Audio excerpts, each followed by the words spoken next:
Good evening, students. Welcome back to Business Studies. My voice is clear? Yes, sir. Okay, Lakshita and Asif. Yes, sir. Okay, now I'm sharing my screen.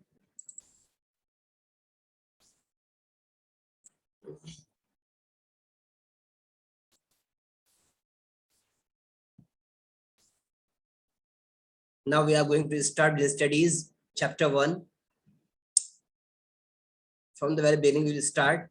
Since I think none of the classes was held of business. एक class हुई थी बेटा Lakshita? Business की एक class हुई थी लक्षिता? अभी Tuesday में हुई थी शायद, परसों ट्यूसडे में हुई थी ना? मंडे अकाउंटेंसी था, ट्यूसडे बिजनेस था ना? Yes, sir. What we had discussed? Sir, commerce के बारे में. Okay. So कॉमर्स और कॉमर्स के हिंड्रेंसेस. हाँ right, thank you. Hindrances commerce पढ़े थे बेटा. जो लोग नए हैं रिकैप कर लेते हैं एक बार. मास्टर देवरोरा इज देयर. बेटा कॉमर्स का हमने डिस्कस किया था बिजनेस स्टडीज में. दिस चैप्टर नंबर 1 इंट्रोडक्शन है हमारा यहाँ पर बिजनेस का. तो हम बेसिकली कॉमर्स के बारे में डिस्कस कर चुके हैं. अब कॉमर्स क्या है? कॉमर्स ये चैप्टर नंबर 1 से हम ले रहे हैं, evolution and fundamentals of business. तीन कॉन्सेप्ट होते हैं पास, trade, business and commerce. Trade क्या होती? Simply buying and selling of goods and services is called trade. बेटा कॉमर्स कहते हैं बाइंग एंड सेलिंग को. गुड्स जो हम खरीद रहे हैं, बेच रहे हैं, वो सिंपली हमारा ट्रेडिंग कहलाती है. ट्रेड या ट्रेडिंग. अब हमारा बिजनेस क्या है? बिजनेस में हमारा थोड़ा वाइड कॉन्सेप्ट हो जाता है. यहाँ पर हम एक्सचेंज ऑफ कमोडिटीज भी करते हैं, यहाँ पर हम मैन्युफैक्चरिंग भी करते हैं. ट्रेड में मैन्युफैक्चरिंग नहीं होती, बिजनेस में मैन्युफैक्चरिंग होती है. इससे आगे बढ़ते हैं तो ये कॉमर्स आ जाता है आपका. ये आपका कॉमर्स है. यहाँ पर third step is commerce. Commerce में ट्रेड के साथ ऑक्सिलरीज टू ट्रेड आ जाता है. Auxiliaries means helping hand. वो चीजें जो हमारे बिजनेस को आसान बनाती हैं उनको हम बोलते हैं हेल्पिंग हैंड या ऑक्सिलरीज टू ट्रेड. ये हमारा हो जाता है कॉमर्स. ट्रेड क्या है? Simply buying and selling of goods and services. Business क्या है? Buying and selling of goods, exchange of commodities and manufacturing of goods comes under business. For profit objective क्या होता है? For profit motive. हमारा main मकसद क्या होता है? प्रॉफिट अर्न करना. इसलिए हम बिजनेस करते हैं. अभी हमारा ऑक्सिलरीज टू ट्रेड क्या हुआ? Auxiliaries to trade helping hands means commerce. अब कॉमर्स में क्या क्या चीजें आती हैं? कॉमर्स में हमारा आता है बैंक, कॉमर्स में हमारा आता है कम्युनिकेशन, कॉमर्स में हमारा आता है transport, warehouse, advertising etcetera and so on and so fourth. तो ये जो चीजें हमारे बिजनेस में ऑब्स्ट्रक्शन या बैरियर बन जाती हैं, जो चीजें बिजनेस में अवरोध होती हैं, जिनसे बिजनेस अफेक्टेड होता है, उन चीजों को रिमूव किया जाता है कॉमर्स के द्वारा. तो कॉमर्स क्या करता है? एक इंपॉर्टेंट रोल प्ले करता है in business. In fact commerce he business को स्मूथली रन करने में मदद करता है. प्रॉब्लम्स क्या क्या है बिजनेस में? प्रॉब्लम्स क्या आती हैं? कहीं पर ट्रांसपोर्टेशन की प्रॉब्लम आती है तो कॉमर्स ने मींस के प्लेस की प्रॉब्लम आती है कि हम माल बना रहे हैं दिल्ली में और आप बैठे हुए मुंबई में, सप्लाई करना आपको मुंबई कैसे सप्लाई करें? तो कॉमर्स प्रोवाइड करता है हमें ट्रांसपोर्ट. ट्रांसपोर्ट के थ्रू हम गुड सप्लाई कर देते हैं. आप पर्सन हैं, आप हमारे कस्टमर हैं. अब आप हमें नहीं जानते, हम आपको नहीं जानते, तो हम आपसे कैसे मिलेंगे, कहाँ मिलेंगे, सामान आपको कैसे बेचेंगे? तो यहाँ पर इस प्रॉब्लम को सॉर्ट आउट किया कॉमर्स ने. मार्केट प्लेसेस बना दिए. Market places are there where we will meet with each other. जहां पर हम एक दूसरे से मिलते हैं और क्या करते हैं? अपनी buying and selling, purchasing of commodities, जो भी हमारी जरूरत है उसको हम पूरा करते हैं मार्केट में आकर. टाइम की प्रॉब्लम थी बिजनेस में. टाइम की प्रॉब्लम थी. क्या प्रॉब्लम थी? कि मैंने मैन्युफैक्चर के लिए गुड्स जनवरी में, इन नवंबर तक, जनवरी 2021, आप डिमांड कर रहे हैं अगस्त में, तो मेरे प्रोडक्ट्स तब तक सेफ कैसे रहेंगे? तो यहाँ पर बड़े बड़े गोडाउन्स, वेयर हाउसेस बनाए गए जिसके जरिए प्रोडक्ट्स को हम सेफली रख लेते हैं. 2 साल की 3 साल की एक्सपायरी डेट होती है, हम उन्हें सही तरीके से स्टोर कर लेते हैं। तो warehouse is the sir place. Yes sir आपने पिछली बार बताया था जो ये बड़े बड़े गोडाउन्स होते हैं इनमें जैसे कि वेजिटेबल्स और फ्रूट रखते हैं, तो उन्हें प्रिजर्व कैसे करते हैं? मतलब केमिकल्स डालते हैं और कुछ रखते हैं? केमिकल्स यूज करते हैं, केमिकल्स भी होते हैं और पर्टिकुलर टेम्परेचर भी होता है जिसको हम मेंटेन करते हैं, उससे भी काफी चीजें सही रहती हैं। और वो वो फिर हार्मफुल नहीं रहते हैं? इस तरीके डाला जाता है कि हार्मफुल ना हो। अब जैसे आइसक्रीम बिकती है मार्केट में, आइसक्रीम के जो हॉकर्स आते हैं मीन्स ठेले वाले जो आइसक्रीम बेचते हैं, तो अपने बॉक्स में से आइसक्रीम निकाल कर देते हैं। अब आइसक्रीम मेल्ट क्यों नहीं होती? तो उनका जो बॉक्स होता है वो इस तरीके से बना हुआ है कि बॉक्स का एक आइसक्रीम बॉक्स होता है, उसके चारों तरफ केबिन बना होता है, उस केबिन में आइस को क्रश करके डालते हैं, प्लस सॉल्ट डालते हैं। आइस इसलिए डालते हैं जिससे कूलिंग बनी रहे, आपका आइसक्रीम मेल्ट ना हो। सॉल्ट इसलिए डालते हैं जिससे कि जो साइड्स में फिलिंग करी है, आइस के टुकड़े डाले हैं, वो जल्दी मेल्ट ना हो। तो जब वो जल्दी मेल्ट नहीं होंगे, सुबह से शाम तक बर्फ हमारी रहेगी, आइस रहेगी हमारी, तो हमारा जो अंदर वाले कैबिनेट में बॉक्स में जो आइसक्रीम है वो मेल्ट नहीं होगी। तो ये प्रिजर्वेशन किया with the help of salt and ice, cubes of ice. इस तरीके से जब हम अपने गुड्स स्टोर करते हैं, फ्रूट्स है, वेजिटेबल्स है, हमारे सीरियल्स है, पल्सेस है, एग्रीकल्चर प्रोड्यूस है, कोई भी हमारा आइटम है जिसे हमें स्टोर करना होता है, तो हम उसके अकॉर्डिंग वेयर हाउस में टेम्परेचर मेंटेन करते हैं। कहीं केमिकल यूज करते हैं, कहीं पे नेचुरल सब्सटेंसेस यूज करते हैं, कहीं कुछ सब जगह अलग अलग होता है। जैसे सिलिकॉन जेल आता है, सिलिकॉन जेल का नाम सुना है? No sir. कोई भी आप लैपटॉप अगर परचेज करते हैं, इस तरह का आप इलेक्ट्रॉनिक गैजेट परचेज करते हैं, वहां पे आपको एक छोटे से पाउच में कुछ गोलियां टाइप की मिलती हैं। वो एक केमिकल होता है जो मॉइस्चर को एब्जॉर्ब कर लेता है, तो वो पड़ा होता है जिससे कि मॉइस्चर से आपका इलेक्ट्रॉनिक गैजेट खराब ना हो। लैपटॉप बैग में ऑलरेडी पड़ा होता है। काफी चीजों में ये चीज आती है। ऐसे ही जो है वेयर हाउसेज में भी होता है, जिस चीज से नुकसान होता है उस चीज को अवॉइड करने के लिए कुछ ना कुछ केमिकल या नेचुरल सब्सटेंसेस डाली जाती हैं। आपके घर में अगर किचन में शुगर है और शुगर के अंदर आप देख रहे हैं समस्या आ रही है, बाबा चींटी आ जाती है, चेटे आ जाते हैं, शुगर खराब होती है, तो आप उसमें 8 से 10 दाने क्लोव्स के यानी लौंग के दाने आप अपने शुगर के डिब्बे में डाल सकते हैं, चींटी वगैरह वहां पर नहीं आएगी। आपके घर में बहुत सारी चींटियां निकल रही, बरसात का टाइम है, उनके बिल में पानी चला जाता है, वो सब बाहर आ जाती हैं और आपके लिए प्रॉब्लमेटिक है।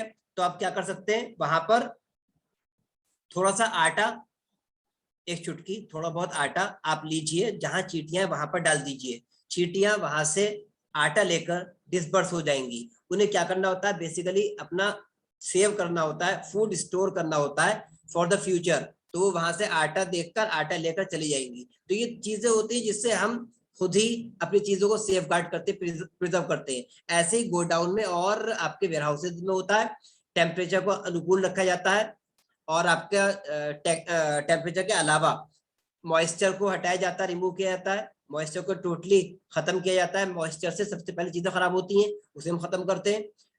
आप कोई भी दवाई देखते हैं, दवाई पे लिखा हुआ आता है keep away from direct sunlight. कोई मेडिसिन होता है, होती है, या कोई भी आपका ऑइंटमेंट ट्यूब वगैरह होता है, सब पे लिखा होता है keep away from direct sunlight, store in a cool and dry place. Cool dry place होना चाहिए, कोई सनलाइट कोई हीट नहीं आनी चाहिए। तो हर चीज को रखने का तरीका होता है, वही चीजें मेंटेन की जाती है वेयर हाउस में। इसके बेसिकली स्टडी होती है, इसके कोर्सेज होते हैं, तब जाकर सीखकर या प्रैक्टिकली सीखकर हम सीखते हैं, समझते हैं और फिर आगे करते हैं, मेंटेन करते हैं। अगला हमारा बिजनेस में बैरियर होता है रिस्क का। हर जगह रिस्क इन्वॉल्व होता है। हम गुड्स को कैसे एक जगह से दूसरी जगह ट्रांसमिट करें, कैसे हम गुड्स को दिल्ली से गुजरात तक भेजें कि खराब नहीं हो, और हो गया तो हमें क्या होगा, इतना लॉस कैसे बियर करेंगे। तो हम उसके लिए इंश्योरेंस करवाते हैं, कॉमर्स से फैसिलिटी प्रोवाइड करें इंश्योरेंस की।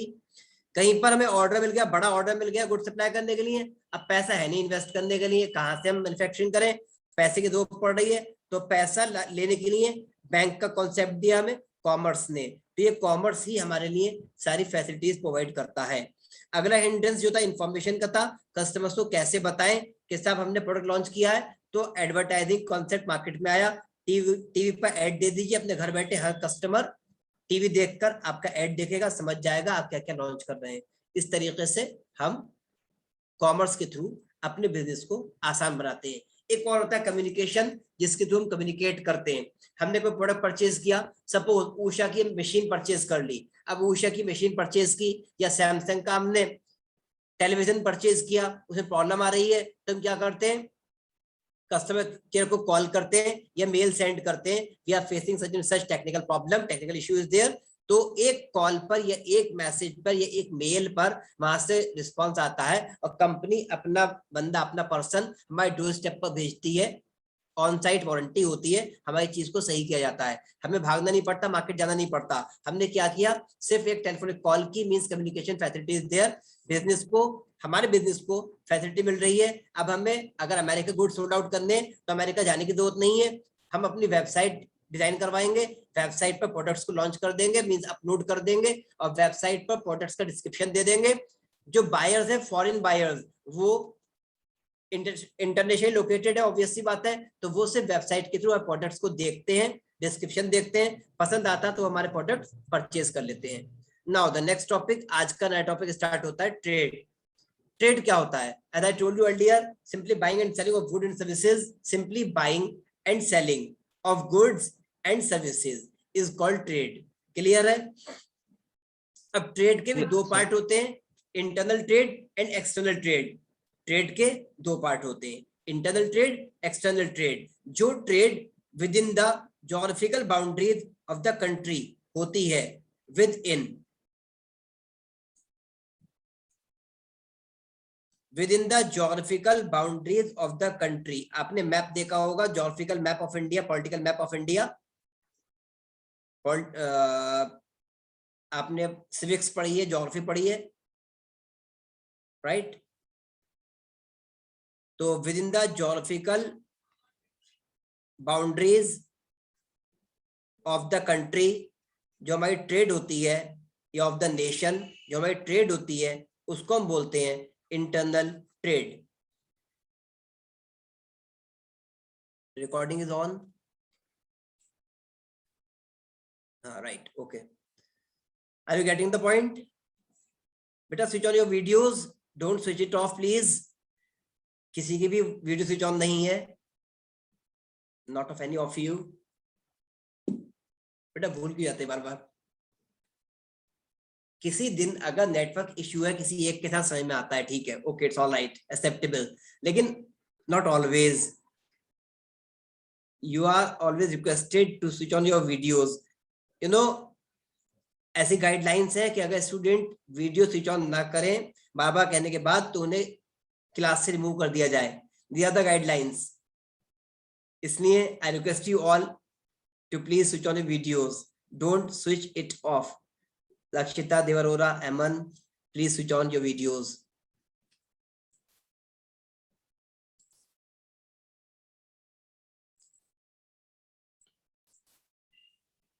ओके, तो जो ट्रेड हमारे ज्योग्राफिकल बाउंड्रीज के अंदर होती है उसे हम इंटरनल ट्रेड बोलते हैं। बेटा देवरोरा और अमन आसिफ, आपकी वीडियो अभी ऑन नहीं हुई है, please switch on your video. Sir बहुत नेटवर्क प्रॉब्लम हो रहा है। Okay, it's all right, then no issue at all. Within the geographical boundary of the nation, हमारे नेशन की बाउंड्रीज होती हैं। इंडिया के आसपास अदर कंट्रीज है, you all know very well, आपने स्टडी किया, आसपास हमारे पाकिस्तान है, चाइना है, बांग्लादेश है, ये सारी कंट्रीज हैं।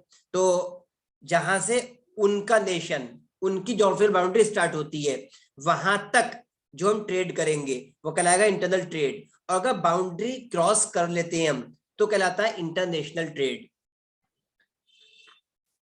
अब इंटरनल ट्रेड हमारी हो गई with in the nation, external trade outside the boundaries of the nation, outside the boundaries, geographical boundaries of the nation, trade which is carried on outside the boundaries of geographical boundaries of the country, outside the geographical boundaries of the country,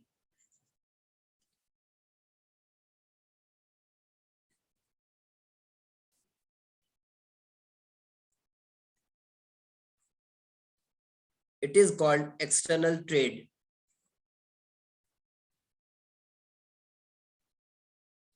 अब इनके भी parts हैं. ये दो types of trade हो गई broadly speaking, एक internal और एक एक्सटर्नल. देश के अंदर अंदर करेंगे तो या तो इंटरनल ट्रेड कहलाएगी, या दूसरे शब्दों में हम उसे कहते हैं होम ट्रेड. क्या नाम है? Home trade. घर के अंदर अंदर कर रहे हैं, देश के अंदर अंदर कर रहे हैं. दूसरी वाली हमारी जो होती है वो होती है एक्सटर्नल ट्रेड, या दूसरे शब्दों में कह सकते हैं इंटरनेशनल ट्रेड या international business.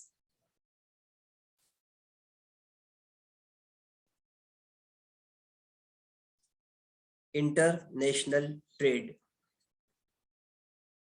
Moving ahead to the different parts of these two types of trade. अगर हम इंटरनल ट्रेड के फर्दर क्लासिफिकेशन की बात करें तो हमारे टू पार्ट्स आ जाते हैं. A wholesale trade, B retail trade. Wholesale trade क्या होती है?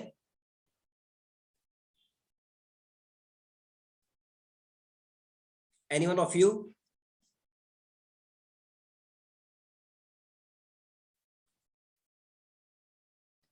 Where?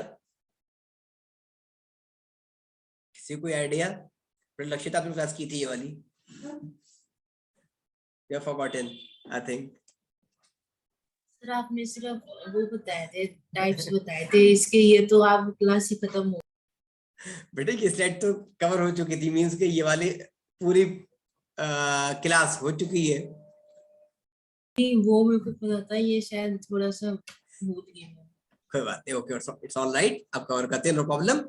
इंटरनल ट्रेड के दो पार्ट होते हैं, एक होती है होलसेल ट्रेड, दूसरी होती है रिटेल ट्रेड. अब होलसेल ट्रेड क्या होती है? जहां पर हम होलसेल में डील करते हैं, वेयर द पर्सन, यानी कि जो ट्रेड कर रहा है, the person purchases goods from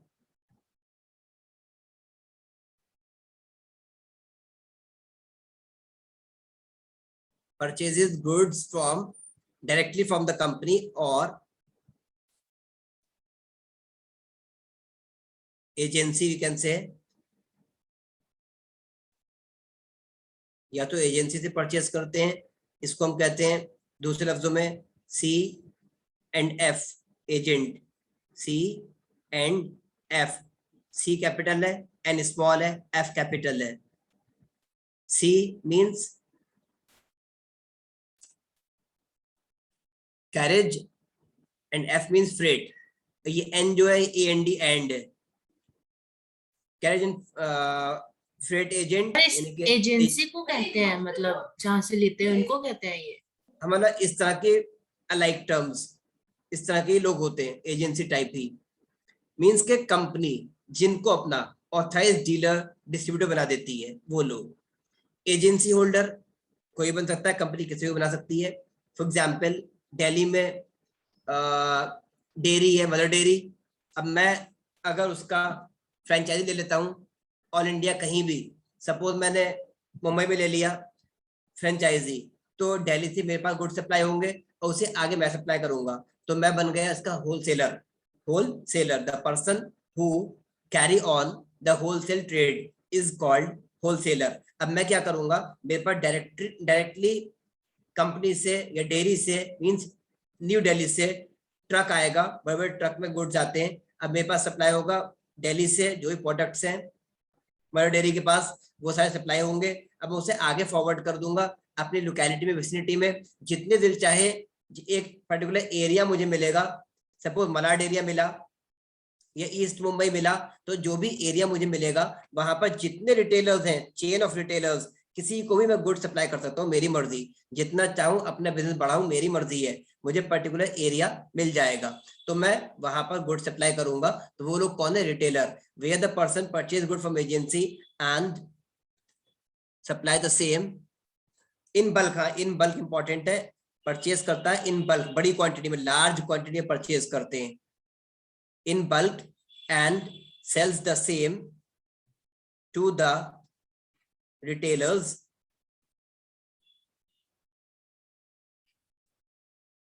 in small quantities.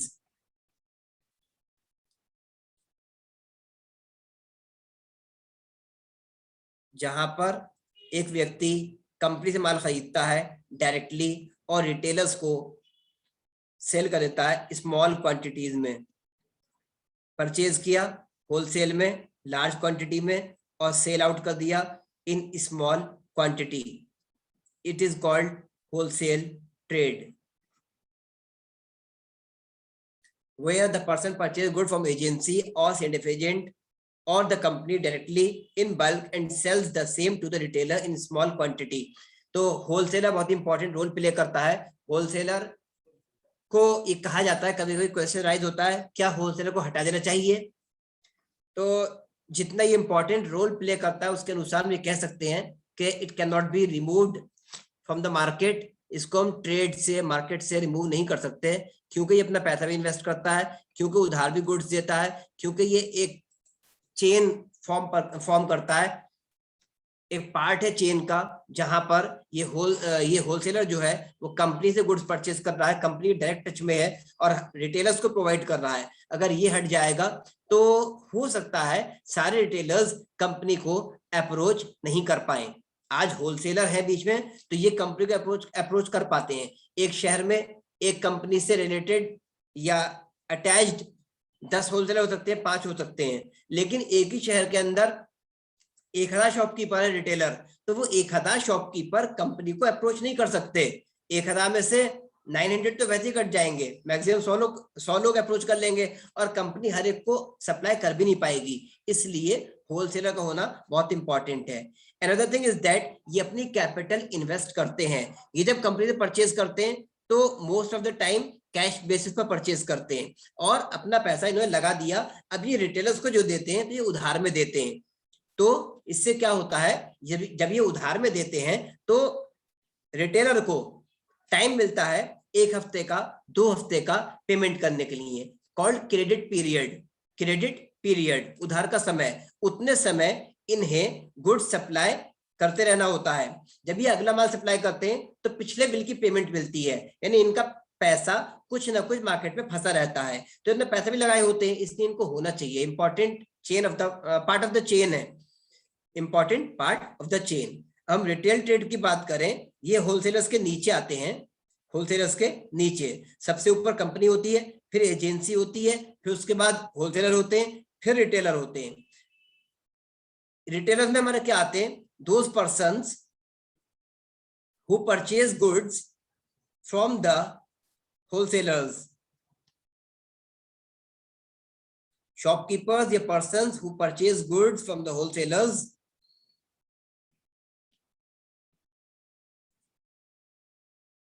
and goods from the wholesalers, sorry,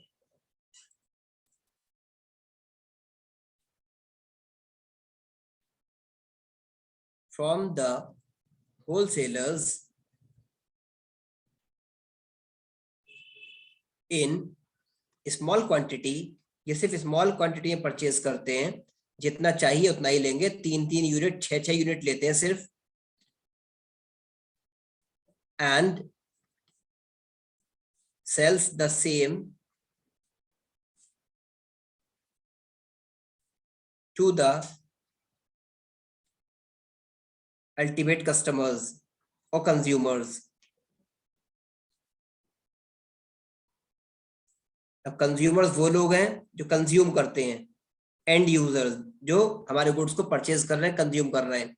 Persons who purchase goods from the wholesalers in small quantity and sells the same to the consumers in unit wise कह सकते हैं, in very small quantity और unit wise, एक piece देते हैं। Market में customer जो है सॉल्ट का 1 पैकेट लेता है, इन्हें 50 पैकेट का बैग लाना पड़ता है, या यू कैन से 10 पैकेट्स लाने पड़ते हैं, 20 पैकेट्स लाने पड़ते हैं, या 1 डजन लाना पड़ता है। ये थोड़ी बड़ी क्वांटिटी में लेते हैं और वेरी स्मॉल क्वांटिटी में 1 by 1 एक यूनिट बेचते हैं।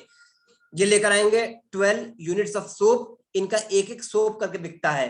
ये मैक्सिमम कस्टमर आता है 3 सोप ले लेगा, इससे ज्यादा कोई नहीं लेता है आमतौर पर। तो ये रिटेलर्स जो होते हैं ये भी इंपॉर्टेंट रोल प्ले करते हैं। ये कस्टमर्स से पर्सनल टच में आते हैं, कस्टमर्स का फीडबैक लेते हैं, कस्टमर्स को एजुकेट करते हैं about the functioning of the product, about the multiple uses of the product, about the launching of the new product. यही कस्टमर्स को एजुकेट करते हैं। होलसेलर इनको बताता है रिटेलर्स को, और रिटेलर जो है वो कस्टमर को बताते हैं कि कौन सा प्रोडक्ट नया है, कौन सा प्रोडक्ट अच्छा है, किस प्रोडक्ट के क्या खासियत है, क्या फीचर्स है, दो प्रोडक्ट के बीच में कंपैरिजन कौन सा ज्यादा बेटर है, प्रोडक्ट कहां से बन के आ रहा है, प्रोडक्ट कब लॉन्च हुआ, प्रोडक्ट में किस प्रोडक्ट में क्या स्कीम चल रही है, किसके साथ क्या फ्री है, ये सारी चीजें इंफॉर्मेशन जो है कस्टमर्स को रिटेलर देता है। कभी कभी होता है लेने कुछ और जाते हैं, दुकानदार सर हो जाता है ये ले लीजिए ये ले लीजिए, वहां पे उसे मार्जिन ज्यादा मिल रहा होता, तो उसकी तारीफ करता है कि मैंने अपने घर में यूज किया है, यूज भले ना किया हो पर बोलता है, रफली स्टेटमेंट, रफ स्टेटमेंट देता है, मैंने अपने घर में यूज किया बहुत अच्छा निकला, क्योंकि उसका बिकेगा और उससे ये मार्केटिंग करने का पैसा मिलेगा। कंपनी उसके ऊपर पैसा लगाती है, कहती है तुम मार्केटिंग करो, हम तुम्हें इतना प्रॉफिट देंगे। इस तरीके से ये लोग कस्टमर्स को एजुकेट करते हैं। तो इंटरनल ट्रेड के दो पार्ट होते हैं, एक होलसेल ट्रेड और एक रिटेल ट्रेड। दूसरी ट्रेड होती है external trade.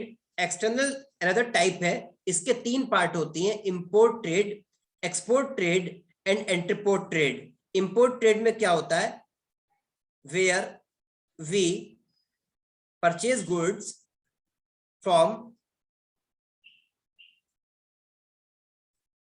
where we purchase goods from outside the nation.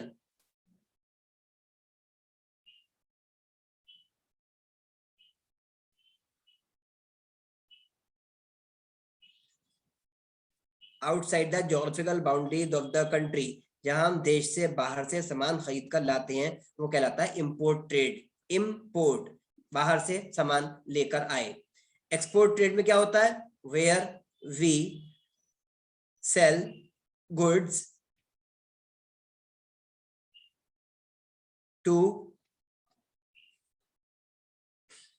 Foreign parties, जहां पर हम विदेशी पार्टीज को माल बेचते हैं। और एप्रोप्रिएट लैंग्वेज में बात करें, मोर एप्रोप्रिएट लैंग्वेज में, where we sell goods by crossing the geographical boundaries of the country.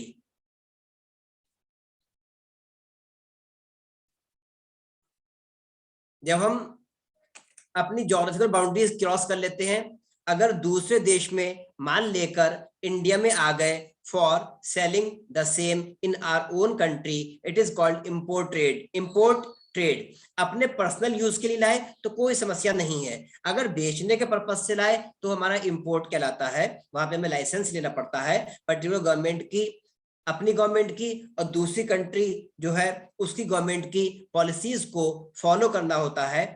Tariff लगे होते हैं, ट्रेड टैरिफ, टैक्सेस टैरिफ वगैरह पे करते हैं उन लोगों के, दोनों नेशंस के, अपनी कंट्री और दूसरी कंट्री जहां से माल खरीद रहे हैं, दोनों के हमें रूल रेगुलेशन सब फॉलो करने होते हैं।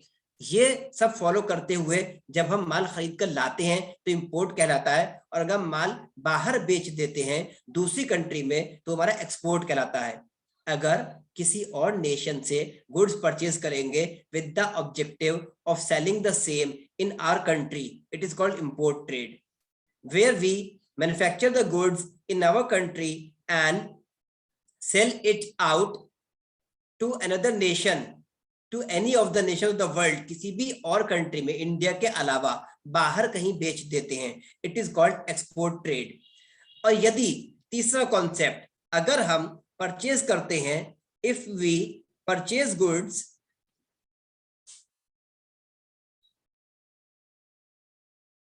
from one country, purchase goods from one country, एक कंट्री से परचेज कर लेते हैं, उसके बाद इंडिया में ले आते हैं, प्रोसेसिंग करते हैं, प्रोसेस इट। प्रोसेस कैसे करेंगे, कुछ भी कर सकते हैं, साफ सफाई, रिफाइन, अच्छा बनाना, रीपैकिंग करना, लेबलिंग करना, अपना मार्का, अपना नाम लगा देना, लेबल लगा देना उस पर, कुछ भी हम कर देते हैं। प्रोसेसिंग करते हैं, पर्टिकुलर पैकिंग ही चेंज कर दें एटलीस्ट, कुछ ना करें तो। ये करने के बाद एंड सेल द सेम, इसके बाद हम किसी दूसरी कंट्री में उसको बेच देते हैं। And sell out the same to any other country, any other उसके अलावा, जहां से लाए उसके अलावा, sell the same to some other country, किसी दूसरे नेशन को बेच देते हैं, किसी दूसरी कंट्री में बेच देते हैं, इट इज कॉल्ड एंट्रीपोर्ट ट्रेड। जब हम एक कंट्री से माल लेकर आए और दूसरी कंट्री में कहीं और बेच दिया, ये कहलाती है एंट्रीपोर्ट ट्रेड। जैसे फॉर एग्जाम्पल इंडिया में नेपाल से तेल लेकर आते हैं, कौन सा तेल, पेट्रोल वगैरह, ये इंपोर्ट हो गया और उसको आगे हम सप्लाई कर देते हैं दूसरी कंट्री में, लाइक श्रीलंका, हम यहाँ से भेज देते हैं श्रीलंका में, तो ये क्या हुआ हमारा एंट्रीपोर्ट। दो कंट्रीज इन्वॉल्व हुई, नेपाल एंड श्रीलंका। नेपाल से परचेज किया, में एक्सपोर्ट कर दिया, तो जो चीज इन्वॉल्व होती है जो कहलाती है एंट्रीपोर्ट ट्रेड। एक कॉन्सेप्ट इन्वॉल्व होगा तो एक नाम देंगे, दोनों कॉन्सेप्ट इन्वॉल्व होंगे तो दोनों की जगह आ जाता है एंट्रीपोर्ट ट्रेड। खजूर लेकर आते हैं, डेट्स, डेट्स कहां से लेकर आते हैं, ज्यादातर डेट्स ईरान से आती है, उसको लाकर यहाँ पर साफ सफाई करते हैं, प्रोसेसिंग करते हैं, पैकेजिंग करते हैं, अच्छे से कंटेनर में पैक करते हैं, अपने बॉक्सेस प्रिंट होते हैं उसमें डालते हैं, पेपर कंटेनर्स में करने के बाद एक्सपोर्ट करते हैं टू अदर कंट्रीज जहां पर नहीं होती। फॉर एग्जाम्पल अफ्रीकन कंट्रीज में हम एक्सपोर्ट कर देते हैं, कहीं भी कर सकते हैं, पूरी वर्ल्ड पड़ी हुई है, कहीं भी कुछ भी आप एक्सपोर्ट करिए, आपकी मर्जी है, जहां आपने लाइसेंस ले रखा है, जहां आपको पार्टी मिल जाती है, जहां के आप नॉर्म्स फॉलो कर रहे हैं, वहां कहीं भी आप सप्लाई कर सकते हैं। ये हमारी एक्सटर्नल ट्रेड है, इसके तीन पार्ट है। इंपोर्ट, जब किसी कंट्री से माल लेकर इंडिया में आ जाते हैं बेचने के पर्पज से। एक्सपोर्ट, जब हम मैन्युफैक्चरिंग करते हैं और प्रोडक्ट को इंडिया से बाहर बेच देते हैं। एंट्रीपोर्ट, जब एक कंट्री से माल लेकर आते हैं, उसकी प्रोसेसिंग करते हैं, फर्दर पैकेजिंग करते हैं और उसे आउटसाइड इंडिया किसी थर्ड कंट्री को बेच देते हैं, वो कहलाता है entrepot. Now auxiliaries to trade, same topic जो हमने स्टार्टिंग में डिस्कस किया था। बैंक कॉमर्स में क्या क्या प्रोवाइड करता है, ऑक्सिलरीज। ऑक्सिलरीज में क्या आता है, हेल्पिंग हैंड। ऑक्सिलरीज क्या होते हैं, auxiliaries to trade means helping hand to trade, business को आसान बनाने वाली चीजें, हेल्पिंग हैंड जो बिजनेस को आसान बनाती हैं, बिजनेस को स्मूथली रन करने में मदद करती हैं। कौन सा है, बैंकिंग एंड फाइनेंस। पहली activity banking and finance. Banking से क्या होता है, पैसा मिलता है, पैसे से हम क्या करते हैं, पैसा बिजनेस में किस काम आता है, किसी काम आता है पैसा। बिजनेस की ग्रोथ कैसे होगी, ग्रोथ के लिए क्या चाहिए, पैसा चाहिए, मनी, मनी चाहिए, इंपॉर्टेंट है। क्यों चाहिए, क्योंकि रॉ मटेरियल परचेज करेंगे तो तभी तो फिनिश गुड्स बनेंगे, रॉ मटेरियल परचेज करेंगे तभी तो हमारे फिनिश गुड्स बनेंगे। कभी कभी हम पे ओवर बर्डन होता है, हम रेंट ज्यादा पे कर रहे हैं, प्रॉफिट तो होता है, प्रॉफिट हो रहा है बिजनेस को, पर हम रेंट करने मारे जा रहे हैं। मींस पैसा आया और हमने 5 लाख रुपए रेंट दे दिया, कमाया हमने 10 लाख, 5 लाख चले गए रेंट पर, बचे 5 लाख, जो सैलरी इलेक्ट्रिसिटी इस पर खर्च हो गया, तो हमें क्या बचा, कुछ नहीं। अगर 5 लाख प्रॉपर्टी का रेंट ना दें तो हमारी पॉकेट में आ जाएगा एज प्रॉफिट। तो हम क्या करते हैं, लोन ले लेते हैं बैंक से, बैंक से लोन लिया, प्रॉपर्टी परचेज कर ली। अब 5 लाख रुपए हमारे हो गए, जो प्रॉफिट बच रहा था 10 लाख का प्रॉफिट हुआ, उसमें 5 लाख रुपीज स्टाफ को salary plus electricity plus taxes बढ़ा चले गए, अब बचा 5 लाख। वो 5 लाख रुपीज का हमारे पॉकेट बचे, उसमें तुम क्या देंगे, लोन की किस्त जमा करेंगे, इंटरेस्ट देंगे। यस सर थोड़ी धीरे धीरे बोलो ना। Okay okay. बैंकिंग फाइनेंस के थ्रू फायदा होता है बिजनेस की ग्रोथ के लिए। ग्रोथ हम करते हैं पैसे से, हम मैन्युफैक्चरिंग ज्यादा करेंगे, कॉस्ट कंट्रोल करेंगे, पैसा हमारे पास होगा तो हम रॉ मटेरियल बल्क में परचेज करेंगे। बल्क में परचेज करेंगे इन द सेंस, हम अगर यूनिट बाय यूनिट परचेज करते हैं तो हमें महंगा पड़ता है, वही चीज अगर हम बल्क में परचेज कर लेते हैं तो हमें ज्यादा सस्ती पड़ती है। हमें मैन्युफैक्चरिंग राउंड द ईयर करनी ही है, तो क्यों ना हम रॉ मटेरियल बल्क में परचेज करके मतलब लार्ज क्वांटिटी परचेज करके रख लें। जब प्रोडक्ट को लार्ज क्वांटिटी में परचेज करके रख लेंगे तो हमें सस्ता पड़ेगा, सस्ता पड़ेगा तो हमारी क्या हुई, कॉस्ट कंट्रोल हुई। अब हम मैन्युफैक्चरिंग करते रहेंगे राउंड द ईयर, और मैन्युफैक्चरिंग करने के साथ साथ हम सेल आउट करते रहेंगे प्रोडक्ट्स को मार्केट में। तो ग्रोथ के लिए पैसे की जरूरत होती है। ग्रोथ के बाद क्या आता है? डेवलपमेंट। बिजनेस को मोर डेवलप करते हैं आप। डेवलप कैसे होता है? बिजनेस डेवलप कैसे कहलाएगा? बिजनेस को अप टू डेट करेंगे, हाई टेक लेकर जाएंगे, टेक्नोलॉजी इन्वॉल्वमेंट होगा, बिजनेस की ब्रांचेस खोलेंगे। कल तक दिल्ली में एक ही ब्रांच थी हमारी, अब हम क्या करेंगे? न्यू ब्रांच खोल लेंगे, second branch, third branch operate हो जाएगी। तो इस तरीके बिजनेस क्या होगा? हमारा डेवलप होगा। क्या चाहिए होता है? अगेन पैसा। आपके दिल्ली के पास सिकंदराबाद पड़ता है। सिकंदराबाद में एक शाहजी नाम से बड़ा बिजनेस है। जो ट्रैवलर्स होते हैं, पासर्स बाय, वो लोग रुकते हैं वहां पर एज अ होटल। वहां पर जो है रेस्टोरेंट कह लीजिए, होटल कह लीजिए, होटल कहलाएगा बेसिकली, क्योंकि हाईवे पर है तो आप उसमें स्टे नहीं कर सकते, रेस्टोरेंट नहीं कहलाएगा, सिर्फ होटल कहलाएगा। वहां पर आप रुकते हैं, रिफ्रेश होते हैं, आप कुछ चाय नाश्ता वगैरह लेते हैं। दिल्ली से जब आप निकलेंगे, आगरा जा रहे हैं सपोज, या अलीगढ़ जा रहे हैं, फिरोजाबाद जा रहे हैं, इस साइड आप मूव करेंगे वाया सिकंदराबाद। तो सिकंदराबाद को आपको सिकंदराबाद पर ऑन रोड पड़ेगा। तो आपने यहाँ पर स्टे किया। अब ये बिजनेस था, छोटा सा स्टैब्लिश किया था, रोड साइड ढाबा। बढ़ते बढ़ते बढ़ते बढ़ते आज इनका बहुत बड़ा होटल है सिकंदराबाद में। आज की डेट में इन्होंने अपने ब्रांचेस स्टैब्लिश की। तो ये क्या हो रहा है? डेवलपमेंट। एक ब्रांच खोली इन्होंने ओखला शाहीन बाग में, दिल्ली में, ओखला शाहीन बाग। एक ब्रांच खोली इन्होंने अभी रिसेंटली 3 महीने पहले अलीगढ़ में, उत्तर प्रदेश में। इस तरीके बिजनेस क्या कर रहे हैं? डेवलप कर रहे हैं। बिजनेस क्या कर रहे हैं? बढ़ा रहे हैं। एक ही ब्रांच को एस्टेब्लिश करने में लाखों करोड़ों रुपए लग जाते हैं। अब इन्होंने 2 ब्रांचेस खोली हैं नियर अबाउट सेम टाइमिंग्स में, और वो भी लॉकडाउन का पीरियड था।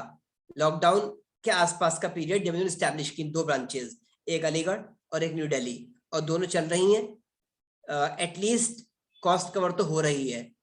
तो ये क्या है? डेवलपमेंट है बिजनेस का। इसके अलावा बिजनेस क्या करते हैं हम? एडवांसमेंट करते हैं। पैसे की जरूरत है काय के लिए? बिजनेस को एडवांस करने के लिए। एडवांसमेंट। कैसे एडवांसमेंट करेंगे? With the advancement of technology. कैसे एडवांसमेंट आता है बिजनेस में? सपोज आप जूस बेच रहे हैं, आपका बहुत अच्छा यू कैन से स्टॉल, आपका स्टॉल बहुत अच्छा चल रहा है। फिर आपने उसे शक्ल दे दी एक आउटलेट की, जहां से आप पैक्ड जूसेस बेचने लगे। गिलास को आप ऊपर से रैप करके, कवर अप करके, अच्छे से सील लगाकर आप बेचने लगे। लस्सी वगैरह है, जूसेस है, आप सप्लाई कर रहे हैं। थोड़ा टाइम गुजरा, टेक्नोलॉजी और आपको अप्लाई करनी पड़ेगी, क्योंकि आपका प्रोडक्ट बाहर जाने लगा। जब आपका प्रोडक्ट बाहर जाएगा, गिलास है वो जरा सा क्रश हो गया तो आपका जूस सब गिर जाएगा, प्रिफ्रेज हो जाएगा। जरा सी बारीक से छेद हो गया, लीकेज हो गई, प्रोडक्ट बेकार हो गया आपका। उसके अंदर एयर पास नहीं होनी चाहिए, एयर टाइट पैक होते हैं। तो इसके लिए आप क्या करेंगे? टेक्नोलॉजी यूज करेंगे। आज की डेट में मार्केट में क्या आते हैं? Tetra pack. टेट्रा पैक क्या होते हैं? टेट्रा मीन्स, टेट्रा पैक नाम सुना है? टेट्रा पैक क्या आता है? 4 लेयर्ड पैकिंग होती है, 4 लेयर्ड पैकिंग। इवन आज की डेट में 6 लेयर्ड पैकिंग भी आ रही है। ट्रॉपिकाना जूस नाम सुना है? ट्रॉपिकाना जूस में 6 लेयर्ड पैकिंग होती है। हाँ, गुड। और रियल में 4 लेयर्ड होती है। रियल जूस किसका है? डाबर कंपनी का, उसमें 4 लेयर्ड पैकिंग होती है। और ट्रॉपिकाना में 6 लेयर्ड पैकिंग होती है। तो इतनी मल्टीपल लेयर की पैकिंग क्यों करते हैं? सिर्फ इसलिए कि प्रोडक्ट आपका सेफ रहे। और आप इसको मार्केट में कॉस्ट जरा देखिए कितनी आती है पैकिंग पर, कि आपको प्रोडक्ट कितना महंगा पड़ जाता है। बीइंग अ कस्टमर, अगर आप 500 ml की बॉटल परचेज करते हैं ट्रॉपिकाना जूस की, 500 ml की बॉटल की कॉस्ट है 40 रुपीज। और जबकि इसी का अगर आप 1 लीटर पैक परचेज करते हैं, on the other hand 1 litre का टेट्रा पैक परचेज करते हैं, ये क्या थी? आपकी बॉटल थी, पेट जार जिसे हम बोलते हैं। और ये क्या है? 1 लीटर का टेट्रा पैक है। 1 लीटर का टेट्रा पैक, इसकी एमआरपी जो है 120 से 135 है। 120 मिनिमम है ही है, 120 भी अगर है, यहाँ पर 40 to the 80 होना चाहिए। अगर 500 ml 40 रुपीज का है तो 1000 ml 80 रुपीज का होना चाहिए। और ये 120 जो है ट्रिपल कॉस्ट आ रही है, 43 जा 120 होता है, यानी कि इतने में 1.5 लीटर 1.5 लीटर आ जाना चाहिए।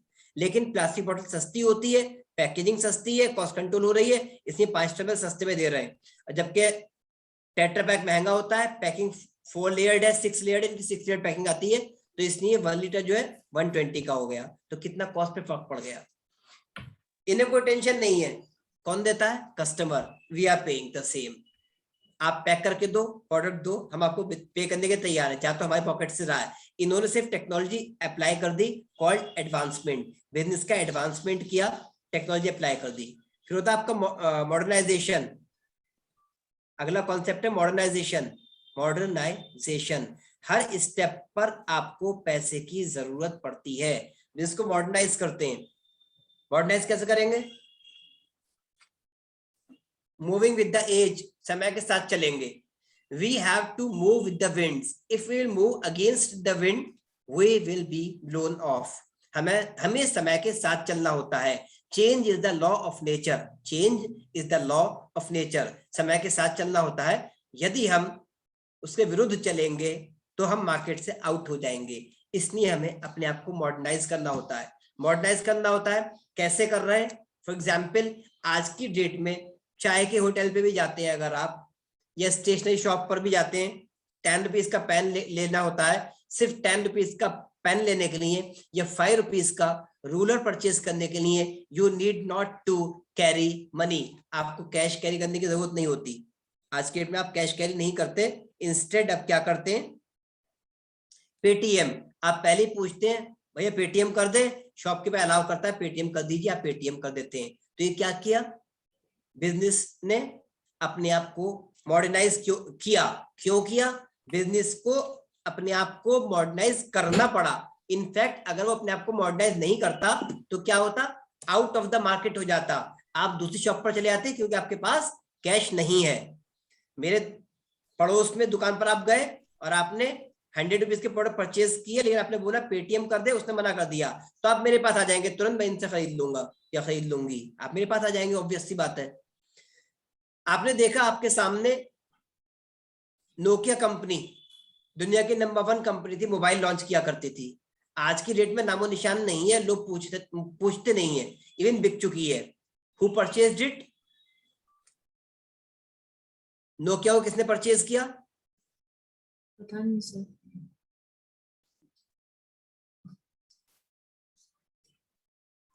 Sorry, back to a topic. एक नोकिया कंपनी हुआ करती थी, NOKIA। कहां की थी? ये कंपनी थी, कंट्रीज की ये है, यहां लिख देते हैं। नोकिया कहां की कंपनी थी? फिनलैंड की कंपनी थी। फिनलैंड, नाम ही नहीं सुना होगा। फिनलैंड की कंपनी नोकिया थी, दुनिया की number 1 company. Rough and tough mobile phone, battery चलती थी 1 हफ्ता, बैटरी कभी एग्जॉस्ट नहीं हुआ करती थी, लेकिन सबसे बढ़िया कंपनी थी, सबसे रफ एंड टफ मोबाइल होते थे। 3 मंजिला बिल्डिंग, मल्टी स्टोरेड बिल्डिंग की छत से मोबाइल फेंक दीजिए, मोबाइल खुल के अलग हो जाता था, बैटरी अलग जाए गिरती थी, सिम अलग, मेमोरी कार्ड अलग। लेकिन खास बात यह थी मोबाइल पे स्क्रैच तक नहीं आता था, मोबाइल पे कुछ नहीं बिगाड़ता था। सबसे फेमस मोबाइल नोकिया कंपनी का 3310 कहलाता था, मॉडल नंबर होते थे, मॉडल नंबर 3310 कहलाया, 3310, 3310, 3310 शॉर्ट फॉर्म में। तो ये इसका सबसे फेमस मोबाइल फोन था, लेकिन मार्केट से आउट हो गई जरा सी बात पर। क्या गलती की इन्होंने? Any idea? भाई 5 साल पहले की बात है, आप 5th क्लास में रहे होंगे आप लोग। सिर्फ एक मिस्टेक फोन की, लॉन्च नहीं करते। सब कुछ करती थी, बड़े अच्छे अच्छे मोबाइल फोन लाया करती थी, बहुत एडवांसमेंट था, सब कुछ था, दुनिया की नंबर 1 कंपनी, हर काम करती थी, बस ये गलती लेकिन करी है। अब तो टच वाले फोन यूज होते हैं ना, ये वो लोग सब वो कुछ नहीं था इसके लेते थे। पास। टच वाले कहाँ है इनके? प्रॉब्लम क्या सर थी? लॉन्च नहीं करते ज्यादा फोन। एक सॉफ्टवेयर आया, ऑपरेटिंग सिस्टम एंड्रॉइड। जो आप टच वाले फोन यूज करते हैं, ये कौन से होते हैं? Android phone. एंड्रॉइड। सब सिर्फ यही गलती की इस कंपनी ने, इस कंपनी को ऑफर दिया जिनका सॉफ्टवेयर एंड्रॉइड था, उन्होंने इस कंपनी को ऑफर दिया कि join hands with us, we will launch your mobile, will make your mobile best in the market. इन्होंने कहा we are supplying the best products in the market, already we are supplying, and what we will do, we will compete with you. इन्होंने उनसे तो नहीं कहा पर मन में सोचा हम तो कॉम्पीट करेंगे, इसमें कौन सी बड़ी बात है, एंड्रॉइड तुम लेकर आए हो, same version we will launch, ये चीज हम भी लॉन्च कर देंगे, उसमें क्या दिक्कत की बात है, ऑपरेटिंग सिस्टम तो है, सॉफ्टवेयर तो है, हम भी ले आएंगे, क्या दिक्कत की बात है। ये दुनिया की नंबर 1 कंपनी थी, दुनिया में कहीं भी मोबाइल अगर जा रहे थे तो हाईएस्ट सेलिंग जो था, मार्केट शेयर इनके पास था, तो कौन सी बड़ी बात थी, बड़े बड़े साइंटिस्ट इनके पास थे, बड़े बड़े इंजीनियर्स इनके पास थे, सॉफ्टवेयर इंजीनियर इनके पास थे, सब कुछ था इनके पास। ये जब चाहते एंड्रॉइड या कोई भी सॉफ्टवेयर लॉन्च कर देते, पर गलती इन्होंने की, इन्होंने गलती ये की एंड्रॉइड जिस कंपनी का था उससे हाथ नहीं मिलाया, गलती इन्होंने यही की। इन्हें चाहिए था एंड्रॉइड अपना लेते, एंड्रॉइड अपना लेते, उसके बाद क्या करते, जब ये टेक्नोलॉजी अपने आप बना लेते तो इनसे एग्रीमेंट खत्म कर देते, तब तक के लिए इनको यूज करते जब तक टेक्नोलॉजी अपने पास आती। फॉर एग्जाम्पल इंडिया में बहुत बड़ा मार्केट शेयर ले रखा है हीरो कंपनी ने, हीरो होंडा यही कंपनी हुआ करती थी, do you remember hero Honda? Hero Honda एक ही कंपनी होती थी जो कि मार्केट में ऑटोमोबाइल लॉन्च करती थी, स्कूटर बाइक वगैरह ये सारी चीजें हीरो होंडा लॉन्च करती थी। Hero was an Indian company, किसकी है, पवन मुंजाल, किसी कंपनी है मुंजाल साहब की, पवन मुंजाल की, और होंडा जो है वो जापानीज कंपनी थी, जापानी कंपनीज, और Japan is famous for technology, Japan का नाम ही टेक्नोलॉजी से है। इन्होंने बड़ी चालाकी करी हीरो कंपनी ने, ये गए जापान और इन्होंने कॉन्ट्रैक्ट साइन किया, किससे, होंडा से, कि भैया इंडिया आ जाओ। क्यों, इन्होंने क्या लालच दिया, ये कहा इंडिया पॉपुलेशन बहुत है, we will give the market access, हम आपको मार्केट एक्सेस देंगे, इंडिया में हम बैठे, जापान से आप आ जाओ, टेक्नोलॉजी आप हमें दे दो, हमारी फैक्ट्री आपकी फैक्ट्री, हमारा प्रोडक्ट आपका प्रोडक्ट, हमारी मार्केट आपकी मार्केट, आपका पैसा हमारा पैसा, सिंपल सी बात, टेक्नोलॉजी आप दीजिए, मैन्युफैक्चरिंग हम करेंगे, नाम आपका होगा, कंपनी का एक ही नाम, इस स्लैश बीच में जो था ये हट जाएगा यहाँ से, अब हो जाएगी हीरो होंडा एक कंपनी। इन्होंने ये कहा होंडा कंपनी से, we will be one in the market commonly known as Hero Honda, हम एक हो जाएंगे और मार्केट में प्रोडक्ट सप्लाई करेंगे। अब होंडा कंपनी बेचारे जापानीज लोग अपनी भाषा बोलते हैं, इंग्लिश उनके यहाँ ज्यादा चलती नहीं है, इंडिया वो आ नहीं पाते, इंडिया के टाउन्स में विलेजेस में कहां तक जाते, उन्होंने कहा ठीक है इंडिया में तुम बैठो, टेक्नोलॉजी यूज करो और मार्केट में प्रोडक्ट सप्लाई करो। मैन्युफैक्चरिंग स्टार्ट हो गई, 10-11 साल तक इनकी क्या रही, कोलैबोरेशन रहा, इनका 10-11 साल तक कोलैबोरेशन रहा। आफ्टर दैट जब सारी टेक्नोलॉजी हीरो कंपनी ने होंडा कंपनी से ले ली, जब सब कुछ सीख लिया, सारे टेक्नोलॉजी सीखने के बाद सब कुछ सीख गए, इंजन कैसे फिट होगा, इंजन माइलेज कैसे ज्यादा देगा, पट इंजन क्या होता है, खड़ा इंजन क्या होता है, माइलेज कैसे सेट करेंगे, इंजन में पैकिंग क्या होती है, पैकिंग का फायदा क्या है, डिफरेंट माइलेज की गाड़ियां कैसे बनाएंगे, मॉडल कैसे लॉन्च करेंगे, जब सारी टेक्नोलॉजी सीख गए तो इन्होंने उनको वापस कर दिया, बोले गुड बाय, अब अपना बिजनेस अपने आप कर लेंगे। सिर्फ 2 महीने हुए थे, एग्रीमेंट हर साल रिन्यू होता है या 5 साल में रिन्यू होता है, जब रिन्यू हुआ था एग्रीमेंट उसके 2 महीने बाद इन्होंने बोल दिया गुड बाय, आप जाइए, अपना बिजनेस खुद कर सकते हैं, we are able capable to do alone, अब ये सक्षम हो गए करने में। तो ये हीरो कंपनी अब अलग है इंडिया में, और क्योंकि होंडा को भी दुनिया जानती है, इंडिया पूरा जानता है होंडा कंपनी है, इसके गाड़ियां अच्छी होती हैं, तो कस्टमर से भी जुड़ रहे हैं, तो अभी वापस क्यों आता, ये अपना अलग काम कर रहा है। तो होंडा ने अपनी फ्रेंचाइजी अब बांटी और अपने शोरूम खोल के अपनी गाड़ियां बेच रहा है। कहने का तात्पर्य ये हुआ कि हीरो कंपनी ने अक्लमंदी करी, टेक्नोलॉजी क्योंकि ला नहीं सकते थे, इसने टेक्नोलॉजी यूज की, किसकी, होंडा कंपनी की। वही काम करना चाहिए था यहाँ पर सेम नोकिया को करना क्या चाहिए था कि एंड्रॉइड यूज करते एंड अनटिल एंड अनलेस अपनी टेक्नोलॉजी पैरेलल कोई आ जाती, पैरेलल टेक्नोलॉजी ला नहीं पाए, उससे कांटेक्ट किया नहीं, फायदा क्या हुआ, कुछ नहीं हुआ, टोटली नुकसान हुआ। एंड्रॉइड गया सैमसंग के पास, Samsung was the second largest company of the world, ये गया सैमसंग के पास, सैमसंग का फोन कोई पूछता नहीं था, कोई पूछता नहीं था, सब जानते थे कि सैमसंग की बैटरी जल्दी एग्जॉस्ट हो जाती है। नोकिया की बैटरी अगर एक हफ्ते चलती है तो सैमसंग की केवल 3 दिन चलती है, 2.5 दिन चलती है। इसलिए सैमसंग मोबाइल को पकड़ता नहीं था एक टाइम में। हमारे समय की बात है, अब तो खैर छोटे थे। एंड्रॉइड गया सैमसंग के पास, इसको ऑफर दिया, भैया हमारा एंड्रॉइड ऑपरेटिंग सिस्टम यूज करो and capture the largest share of the market of the world. Samsung के पास समझ में आ गई, उसने they join hand with the Android. सबसे पहले एंड्रॉइड फोन लाने वाली कंपनी वर्ल्ड में सैमसंग कंपनी बनी। इसीलिए आज की डेट में वर्ल्ड की नंबर 1 कंपनी, लार्जेस्ट कंपनी आज की डेट में। अब कितने भी आ जाए, रेडमी, रियलमी, नोट 1 की कौन कौन सी कंपनी, कौन कौन से मॉडल्स हैं, ओप्पो, वीवो, क्या क्या है मार्केट में, हर कंपनी है, पर सैमसंग का कोई तोड़ नहीं आज की डेट में। और नोकिया को पूछने वाला नहीं आज की डेट में।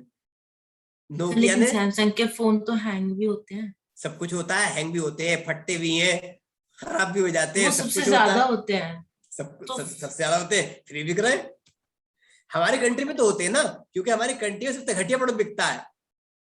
Indians are used to. Sir पर सैमसंग ट्रस्टेड भी तो है ना? ट्रस्टेड है वो, वैल्यू वैलिड अपनी।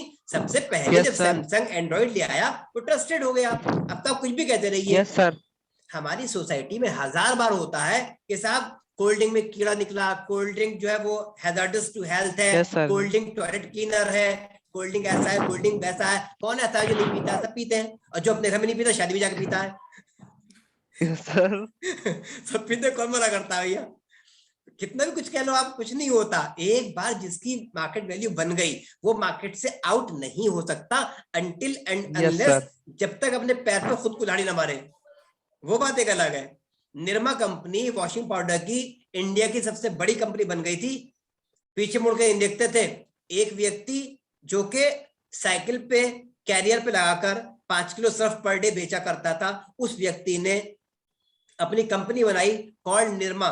निरमा कंपनी बनाई और वॉशिंग पाउडर बेचने वाली इंडिया की नंबर 1 कंपनी बन गई एक समय में, 1980s में। एड आपके पेरेंट्स से देखा होगा, अब तो खैर नहीं थे उस समय में, एड देखा होगा वो Nirma advance, washing powder Nirma, washing powder Nirma Nirma. Advance. Radio पे आया करता, उस जमाने में रेडियो आता था, टीवी थे ही नहीं उस जमाने में, हर एक घर में नहीं हुआ करते थे। अब निरमा एडवांस आया, निरमा बार आया, तो बहुत चीजें आ गई, लेकिन फिर भी नामो निशान तकरीबन नहीं है। क्योंकि इन्होंने गलती की। इन्होंने गलती क्या की? इन्होंने सोचा कि हम प्रोडक्ट जो लॉन्च कर रहे हैं, हम हर घर में प्रोडक्ट पहुंचाएंगे, और कभी ऐसा नहीं होता कि हम सेम चीज हर घर में दे दें। फॉर एग्जाम्पल, आपकी मेड है और आप हैं, आप में और आपकी मेड में कोई तो अंतर होगा। अगर सेम कपड़े वो पहने, सेम गाड़ी में, कार में वो चले, सेम स्कूल में बच्चे पढ़े आपके और उसके, तो आप में उसमें डिफरेंस ही क्या रह गया फिर? हमारी सोसाइटी में पैसे का जो डिफरेंस है, मेन पैसे से तो आदमी बड़ा होता है इंडिया में। अब पैसा ही अगर मेड के पास आ जाए तो वो भला मेड क्यों बनेगी भाई? लोम्बागिरी से आप उतर रहे हैं, लोम्बागिरी से आपका ड्राइवर उतर रहा है, घर जाके अपनी कार चला रहा है, तो जो आदमी अपनी लोम्बागिरी में बैठ रहा है वो आपकी ड्राइविंग क्यों करेगा फिर? तो हमारे यहाँ वेरिएशन है, डिस्पैरिटी है, इसको हम बोलते हैं सोशल डिस्पैरिटी। हमारे यहाँ पैसे का बहुत बड़ा अंतर है। बिहार में और पंजाब में अंतर है। बिहार, यूपी, वेस्ट बंगाल, ये 3 अति पिछड़े हुए स्टेट, और आपका दिल्ली, पंजाब, मतलब हरियाणा पिछड़े, बैकवर्ड, अच्छा, सबसे पीछे बैकवर्ड है। आप अगर इंडियन स्टेट्स की लिस्ट देखेंगे, रैंकिंग 30 स्टेट्स है, सबसे ऊपर हरियाणा, पंजाब, दिल्ली आएगा, और सबसे नीचे उत्तर प्रदेश, बंगाल, बिहार आएगा। सर अब तो बदल गया। लेकिन अब तो कहते हैं कि बिहार बड़ा इंटेलिजेंट होता है, मतलब वहां के मेंटली, लोग इंटेलिजेंट होते हैं, मतलब mentally they are able, but उनकी बदकिस्मती है बेचारों की। हाँ, वो लोग थोड़ी सी ऐसी हरकतें करते हैं, इसलिए उन्हें ऐसे कहते होंगे। एक्चुअली क्या है, बिहार पे रिसोर्सेज है पर कम नहीं है रिसोर्सेज बहुत हैं, उनकी जमीन के नीचे पाया जाता है मिनरल्स और ओर्स, लेकिन बिहार को डिवाइड कर दिया गया। अब क्या बन गया? झारखंड। तो जो प्लांट थे, बड़े बड़े प्लांट, बोकारो वगैरह प्लांट इंडस्ट्रीज थी, वो सारी झारखंड में चली गई। तो डेवलप कौन हुआ? झारखंड। अब पीछे कौन हो गया? बेचारा बिहार। यानी जो उसका अच्छा पोर्शन था वो काट दिया, और जो खराब था वो बेचारा बिहार रह गया। तो डेवलप कहां से होगा? अब बिहार में क्या है? क्या कुछ नहीं है, लाइफ स्टॉक है सिर्फ। बिजनेस काय का करेंगे वो? किस चीज से करेंगे? बेचारे चाहकर भी नहीं कर पाते अपने आप को डेवलप। तो जो उनके समझदार लोग हैं वो लोग क्या करते हैं, वो लोग पढ़ते लिखते हैं, अच्छी पढ़ाई करते हैं। सिविल सर्विसेज में सब बिहार के जाते हैं, टोटल सिविल सर्विसेज में या तो गांवों के लोग होते हैं या बिहार के लोग होते हैं। इंजीनियर्स, डॉक्टर्स बिहार के लोग बनते हैं। फॉरेन कंट्रीज में बिहार के लोग जाते हैं, हर जगह बिहार के लोग जाते हैं। और सबसे बड़ी सबसे अच्छी बात क्या है इनके अंदर, यूनिटी। कहीं भी आप चले जाइए बिहार के लोगों में यूनिटी मिलेगी। हमारे यूपी के लोग जो होते हैं एक दूसरे को लात मारते हैं, एक दूसरे की पॉकेट मारते हैं, एक दूसरे की जड़ें काटते हैं। इनके अंदर यूनिटी है, एक आदमी दूसरे को सपोर्ट करता है। अगर एक जगह कहीं बिहार का आदमी पहुंच गया एक ऑर्गेनाइजेशन में तो 10 को ले आएगा और आप रोक नहीं सकते। वो 10 लोगों को एंट्री करवा देगा वहीं पर, और वो आपका जगह जो है वो बिहार स्टेट बन जाएगी। कोई भी बिजनेस हो, कोई ऑर्गेनाइजेशन हो, कोई भी बैंक हो, कुछ भी हो, इतनी यूनिटी है इनके अंदर, इतना सबको आपको एक दूसरे को सपोर्ट करते हैं। एक केरलाइट यानी केरला के लोग यानी साउथ इंडियन आपस में एक दूसरे को बहुत सपोर्ट करते हैं। No matter they are the follower of which religion, इससे मतलब नहीं है वो अपने सिर्फ रीजन को फॉलो करते हैं। आपको कितनी अच्छी इंग्लिश आती है, दुकानदार इंग्लिश जानता है, पर आप खरीदने के जाएंगे, दे प्रोटेक्ट देयर कल्चर, वो आपसे अपनी ही लैंग्वेज में बात करेगा, whether no matter whether he knows English or not. आप इंग्लिश जानते रहिए, उससे मतलब नहीं है। वो चाहेगा कि आप उसकी लैंग्वेज बोले तब वहां पे स्टे करें, अदरवाइज उनके स्टेट को छोड़ दें। सीधी सी बात, इतना अपने आप को ये लोग प्रिजर्व करके चलते हैं। वहां पे यूनिटी है अपने रीजन को लेकर, बिहार में यूनिटी है अपनी कम्युनिटी को लेकर, वो लोग अपने आप को सपोर्ट करते हैं एक दूसरे को। और हमारे यहाँ कुछ नहीं होता, हमारे यहाँ एक दूसरे को कुछ सपोर्ट नहीं करते। दिल्ली है, अगर मैं भी दिल्ली में भी हूँ, आप भी दिल्ली में, जॉब आप कर रहे हैं, आप हमें साथ में इंटरव्यू दे रहे हैं, मैं चाहूंगा आपका नाम मेरा हो जाए, आप चाहेंगे मेरा नाम आपका सिलेक्शन हो जाए। एक दूसरे को काटते हैं, सामने फ्रेंडशिप, पीछे एक दूसरे को काटते हैं, दूसरे की बुराई भी करेंगे, कुछ भी कर लेंगे बॉस के करीब आने के लिए, प्रमोशन के लिए कुछ भी कर लेंगे, व्हाटएवर जो भी मौका मिले कर जाएंगे। यहाँ पे ये होता है कि अगर तूने ये वाला बिजनेस खोला है तो मैं अभी यही वाला खोलूंगा। हाँ, वो कंपटीशन में जरूर आ जाएंगे, हर हाल में हाँ, वो कंपटीशन यही करेंगे। होता है यहाँ। ऐसे ही चलता है यहाँ, एक दूसरे को लात मारते हैं, जड़ें काटते हैं दूसरे की। सफलता दूसरे की बर्दाश्त नहीं कर पाते, दूसरे की सफलता कतई बर्दाश्त नहीं होती है। और हमारे यहाँ जो होता है ये हमारे यहाँ कल्चर है, और वहां केरला में बिहार में दूसरे को सपोर्ट करते हैं, दूसरे को खड़े होने में मदद करते हैं दूसरे की। यही वजह है कि हम लोग डेवलप होकर भी डेवलप नहीं हो पाते, और वो लोग निरंतर तरक्की करते हैं। बिहार के लोग जो है पढ़ाई में अच्छे होते हैं, और इसी वजह से सिविल सर्विसेज में जाते हैं, इसी वजह से विदेश चले जाते हैं ज्यादातर। हमारे यहाँ के लोग उतने नहीं जाते, हमारे बिजनेसेस में जाते हैं। टोटल हमारे यहाँ लोग बिजनेस करते हैं, अपने ही स्टेट में आमतौर पे रहते हैं। ज्यादा बहुत जाएंगे तो नेशनल कैपिटल या नेशनल इकोनॉमिक कैपिटल चले जाएंगे। National capital new Delhi, national economic capital Mumbai, वहां माइग्रेट कर जाएंगे, दैट्स ऑल, इससे आगे नहीं जाते। तो बेसिकली नोकिया कंपनी ने गलती क्या की थी, एंड्रॉइड लेकर आएंगे, एंड्रॉइड नहीं ला पाए, इसलिए मार्केट से आउट हो गए। तो हम मार्केट के अगेंस्ट में नहीं जा सकते, जो मार्केट में चल रहा है that we have to follow, we can not move against the wind, we have to follow the same policies which are being followed by our rivals. जो हमारे कॉम्पिटिटर्स स्ट्रेटजी बना रहे हैं वो हमें फॉलो करनी पड़ेगी मार्केट में स्टैब्लिश सर्वाइव करने के लिए, स्टैब्लिश रहने के लिए, सर्वाइव करने के लिए।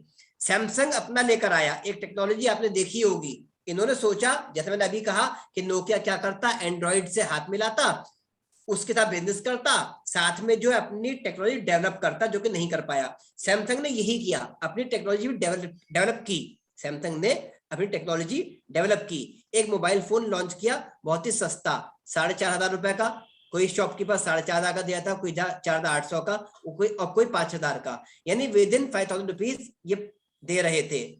इसमें इनका अपना सॉफ्टवेयर था। क्या था? एक्सोनो, टार्जन, इससे पहले आया था टार्जन नाम का सॉफ्टवेयर था। प्रॉब्लम क्या थी, क्यों सक्सेस नहीं हुआ? क्योंकि इन्होंने एक गलती कर दी, इन्होंने ज्यादा चालाक बन गए। इन्होंने सोचा लॉन्च तो कर रहे हैं, ठीक है, लेकिन दुनिया में सिर्फ हमारे ही चले बस। तो इन्होंने कहा टार्जन जो है सिर्फ उसके साथ कंपैटिबल होगा जिसके पास टार्जन हो, यानी T2T। मींस अगर मेरा मोबाइल सैमसंग है, अगर मेरा मोबाइल सैमसंग है और आपका लक्षिता का मोबाइल भी सैमसंग है, तो मैं और लक्षिता, इन दोनों के मोबाइल पेयर्ड हो जाएंगे, डिवाइसेस पेयर्ड होंगी, तो आपस में data, media file, this and that, video, audio कुछ भी शेयर कर सकते हैं। लेकिन कोई और कंपनी का मोबाइल होगा तो नहीं कर सकते। जबकि एंड्रॉइड क्या कहता है? एंड्रॉइड कहता है मोबाइल किसी भी कंपनी का हो, सॉफ्टवेयर हमारा यूज करो, कोई समस्या नहीं, कोई टेंशन नहीं, सारी फाइल शेयर करो, लाइफ एंजॉय करो, कैसे भी मोबाइल को आप जो है पकड़ ले, हॉरिजॉन्टल, वर्टिकल, आप जूम इन जूम आउट कर जाए, कुछ भी आप कर ले। सारे फंक्शन किसने दिए? एंड्रॉइड ने। ना एंड्रॉइड होता नए सारे फंक्शन आते। अब एंड्रॉइड ही तो मेन था, उससे हाथ मिलाना चाहिए था। सबसे बड़ी बेवकूफी या गलती जो की है अपने लाइफ की नोकिया कंपनी ने, वो एंड्रॉइड को ना अपना कर गलती की है। एंड्रॉइड को अपनाया होता तो आज की डेट में भी दुनिया का नंबर 1 मोबाइल कंपनी ये होती। सबसे पहले मोबाइल कंपनी आई थी, कौन सी आई थी? मोटरोला, हमारे बचपन में आई थी। मोबाइल में ये ऊपर जो हुआ करता था, यहाँ पे एंटीना हुआ करता था, ऐसे इस तरह से एंटीना निकला होता था। ये हमारी मोटरोला कंपनी थी, चली गई मार्केट से, क्योंकि उससे अच्छी नोकिया आ गई। नोकिया ने एंटीना रिमूव कर दिया, नोकिया ने बढ़िया बढ़िया फोन लॉन्च किए। नोकिया चाहती तो आपका, जैसे आप कह रहे टच पैड भी ला सकती थी, कोई दिक्कत नहीं थी। एंड्रॉइड लाते तो टच पैड लाते, एंड्रॉइड नहीं था, टच पैड को क्या करते? टच पैड फोन लाई, लेकिन सक्सेस नहीं हो पाया क्योंकि इनके पास सॉफ्टवेयर नहीं था। तो मीनवाइल सैमसंग ने ले लिया एंड्रॉइड, तो सैमसंग मैक्सिमम शेयर कैप्चर कर गई, ट्रस्टवर्दी हो गई, लोग जान गए कंपनी अच्छी है। अब कितना भी हैंग हो जाए, अब कितना भी इनके प्रोडक्ट खराब हो, अब कितना भी बर्स्ट हो जाए, अब तो कुछ भी हो जाए, चलना सैमसंग ही, अब कुछ नहीं होना। अब तो दुनिया की नंबर 1 है, क्योंकि हमारी कंट्री में नहीं चलेगी, दूसरी कंट्री में चलेगी, कंपनी तो चलेगी। कंपनी तो ऑल ओवर द वर्ल्ड चल रही है, तो हर जगह चलेगी। और फिर अगर इससे मोबाइल फोन से लॉस भी होता, मैं तो कहता हूं, तब भी कोई फर्क नहीं पड़ता, क्योंकि सैमसंग केवल मोबाइल नहीं बनाती, ये वॉशिंग मशीन भी बनाती है, टीवी भी बनाती है, रेफ्रिजरेटर भी बनाती है, सब कुछ तो बना रही है भाई। एक में अगर लॉस हो जाए क्या फर्क पड़ता है? तो लॉस तो शो भी नहीं करेगी, बताएगी भी नहीं है। इसलिए मार्केट में सक्सेस होने के लिए we have to be with our rivals. जो हमारे साथ के लोग कर रहे हैं वो हमें करना चाहिए, ताकि लोग हमारा बायकॉट ना करें, हमारे अगेंस्ट में स्ट्रेटेजी ना बनाए। जैसे ही टेक्नोलॉजी आ रही है, लेकर आइए, अपने आप को मॉडर्नाइज करिए, इसको हम बोलते हैं मॉडर्नाइजेशन। और लास्ट हमारा होता है डाइवर्सिफिकेशन। पैसे की जरूरत होती है, बैंक से हम पैसा लेते हैं ग्रोथ के लिए, डेवलपमेंट के लिए, एडवांसमेंट के लिए, मॉडर्नाइजेशन के लिए और डाइवर्सिफिकेशन के लिए। एक वर्ड होता है डाइवर्सिफिकेशन, यानी डाइवर्सिफाई करना। लास्ट है ये डाइवर्सिफिकेशन। जब हमारा बिजनेस बहुत बड़ा हो गया, अच्छा हो गया, एडवांस हो गया, ग्रोथ बहुत हो रही है, डे बाय डे प्रॉफिटेबिलिटी बढ़ रही है, ब्रांचेस खुल रही हैं, एक एक शहर में मल्टीपल ब्रांचेस हैं, अब हमें क्या कमी रह गई? जैसे एक शहर में मल्टीपल ब्रांच होना, एक शहर में मल्टीपल ब्रांच, यार बाटा कंपनी है, बाटा के शूज आते हैं, एक ही शहर में मल्टीपल स्टोर होते हैं, ये क्या कहलाता है? Chain store. एक ही शहर में मल्टीपल ब्रांचेस होंगे, कहलाएगा चेन स्टोर। लेकिन बाटा ने डाइवर्सिफिकेशन नहीं किया, एक ही बिजनेस पर सोलो इसके पास है, क्या है? शूज। अब वो एक अलग बात है कि शूज के डिजाइन कितने भी हो, वो एक अलग चीज है कि लेडीज वियर भी हो, gents wear, kids wear, school के अलग, एक्शन के अलग, आज की डेट में तो ये वो भी लिया है जॉगर्स वगैरह, वो अलग अलग बात है। डाइवर्सिफाई नहीं किया। डाइवर्सिफाई क्या होता है? Anyone of you, any idea? Diversify करना, yes please. Diversification.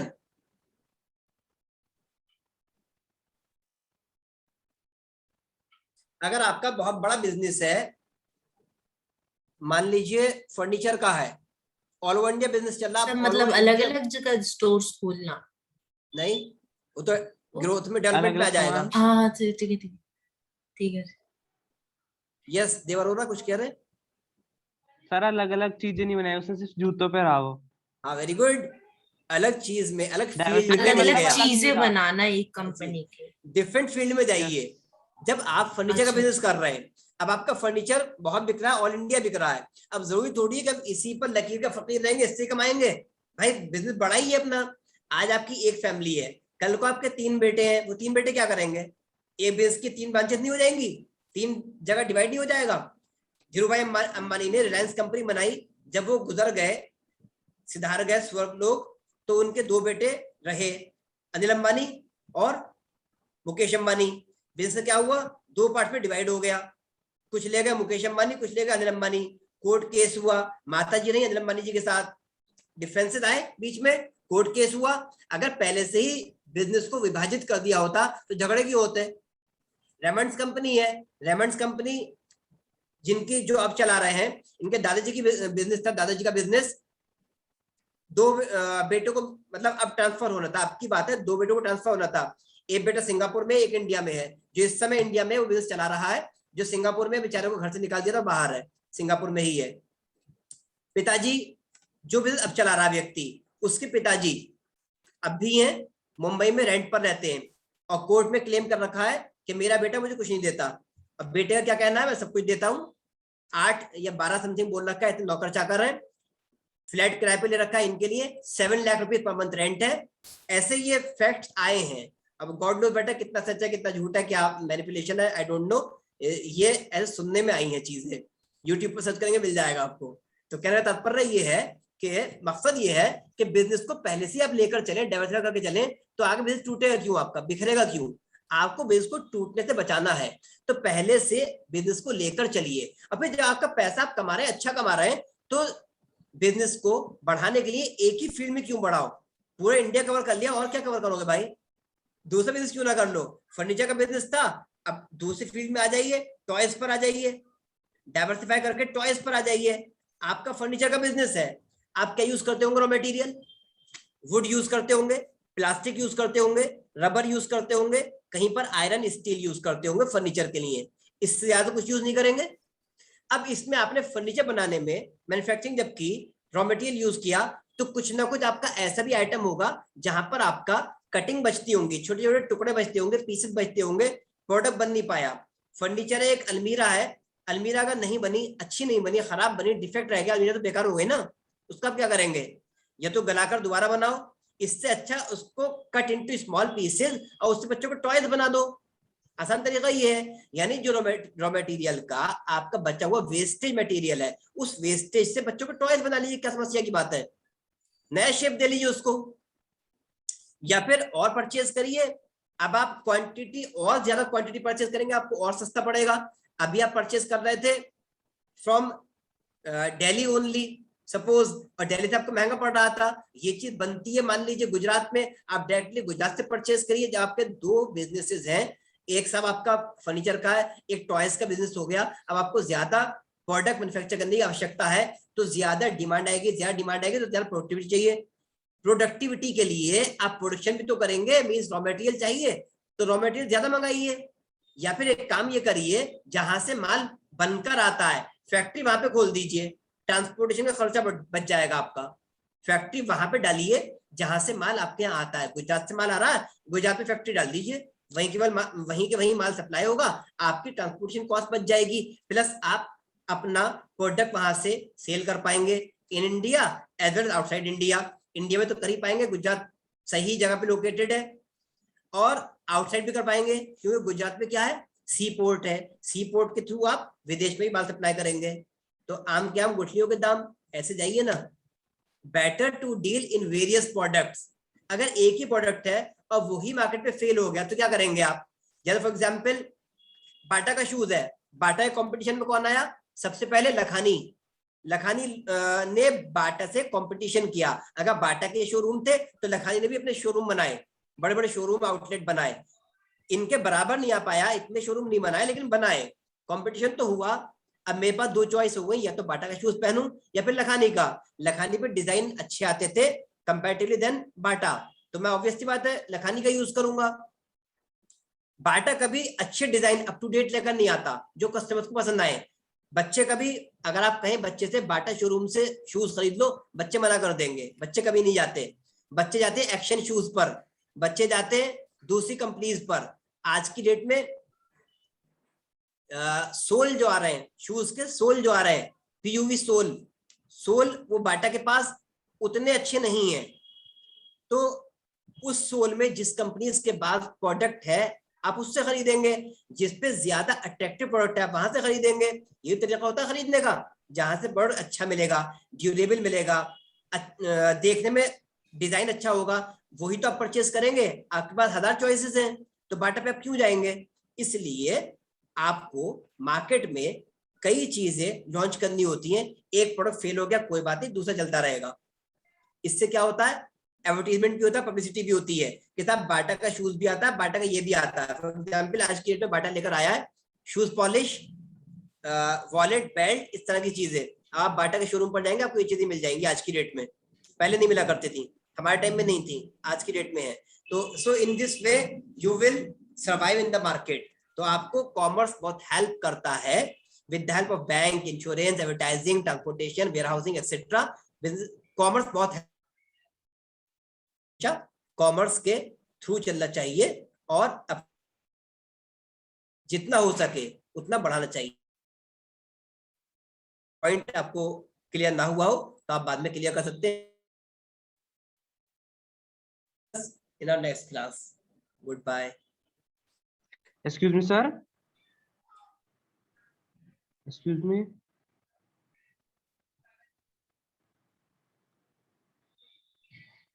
Excuse me, sir. Sir का नेटवर्क इशू। Okay.